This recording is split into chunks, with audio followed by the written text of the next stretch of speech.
Hello, it's me again, and I'm going to show another project. This project is my Corvette. I have a 2003 Corvette that has a 1953 body grafted onto it, more or less. It's been modernized, so it doesn't look exactly like the 53, but the grill and stuff is very similar. So I want to tow a trailer. I need to get a trailer hitch installed. So I bought a trailer hitch specifically for a 2003 Corvette. There it is. And I called up U-Haul to see about getting it. And it needs a drill and a special bit and all that, which I don't have here. It's at my house in Cedar Park. So rather than go out and buy all those tools, I was just going to have them install it if it wasn't too expensive. So I called them up and got a quote of $63 to install the trailer hitch and wire it up. Seemed like a good enough deal, so I went there, made an appointment, went there. When I get there, the first thing is, well, that quote was to just do a flat connector and wire it directly into your taillights like we've done for decades. And the guy said that, well, that's a computer controlled car. You shouldn't do that because the voltage spike from the trailer could knock out the computer. You need this $50 instead of the $8 connector kit. Okay, fine. I didn't want to do that myself because you have to run a power wire all the way from the back to the front, and I don't know where to do that. So went ahead and bought the kit. We go in the shop to install the hitch, and we have an issue.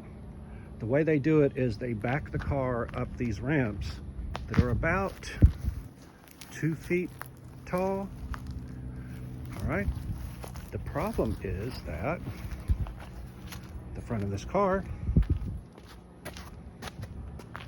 has very little ground clearance. You can see there is no way the back of that car could go up 2 feet without my chrome bumper dragging the ground.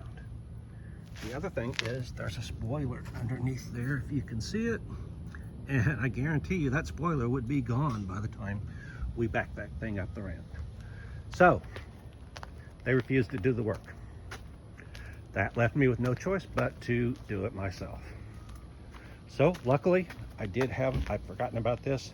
I have this angle drill that I bought that was stupid expensive, but it gets into tight spots, so I bought it. And then I went off and bought a step drill set because the hole for these bolts needs to be a 1/2 inch at least. Plus you're supposed to drill some kind of access hole to get these plates right here up in there, and then this carriage bolt goes in here. Sorry, there we go. All right, carriage bolt goes up in there.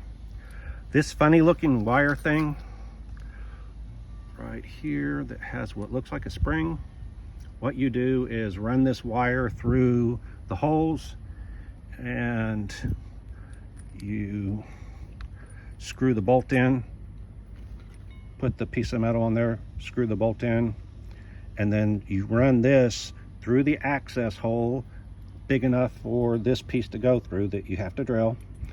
And then you pull the whole assembly through, and then you put the nut on the bottom. Okay. So let's get under here and see. I did check before I even had them do it, because if it needed cutting, I didn't want them doing the cutting. I wanted to do it. So what happens is these two flat surfaces go up against the frame, and this steps down, and then the hitch, it's a special hitch that steps it back up. All right, so you get under here. There aren't the holes where this goes, aren't in the frame. So what I have to do is I have to drill those holes. Unfortunately, when I put this up there to make sure everything would fit and they didn't have to cut it, I found out the hole is, there we go, has to be drilled right back here, which happens to be pretty much right in the center of where the exhaust is.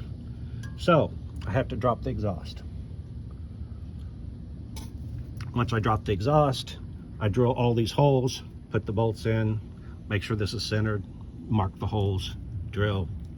Pretty straightforward after that, but getting to that point is going to take some work. Okay, I don't have my video stand, so I can't film me doing this, but I will get back with you when it's done, hopefully in an hour or so. I don't know. So, oh, and then of course I have to do the wiring after that. To do the wiring, there's where the lights are on this, and it's different than on a normal Corvette, of course. So, there we go. What I was looking at is this back panel. Has screws. I don't know if behind this is open, but I'm going to find out, because if it is, it'll make getting those wires relatively easy. If it's not, then I'll have to go to plan B. What they suggest on a YouTube video I saw for a factory Corvette is to take the lens off, pull the light out, and then tap into it there. The other thing is they suggest, oh, for running your trailer plug out, just go where the license plate light is. Well, that's fine on a normal Corvette, C5 Corvette, but this has this chrome surround, and there's no extra holes where I can go through. I really don't want to be drilling holes in that thing, so I'll probably come down underneath. I just have to watch out for the exhaust, but I don't think it'll be an issue. Anyway, I will let you know more as I finish it. Be sure and like and subscribe. Talk to you later. Bye.